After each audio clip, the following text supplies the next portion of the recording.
Hope you guys are doing well. Welcome back. So in this video I'm going to show you that how you can use the profile option in Adobe Lightroom. So let's start.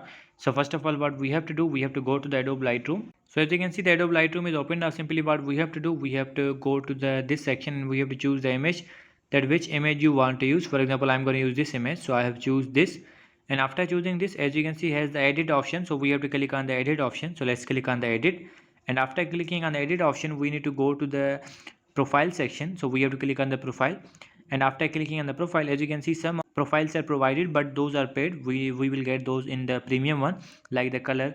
You can use this if you want to use this, you can also do that. And in the color section, as you can see, these are the provided here, and the monochrome, these all profiles are provided here. If you want to use them, you can also do that. As you can see, if you want to decrease or increase the value of this, you can also do that. You have to hit the right, and we have to click on the profile again. As you can see, these different type of profiles are provided here, and after using these also, you have to hit the right, and after that, as you can see, the profile is edit. So in this way, you can use the profile option in Adobe Lightroom and make your picture better. So I hope you guys understand this video, that how you can use this. So see you guys in the next video.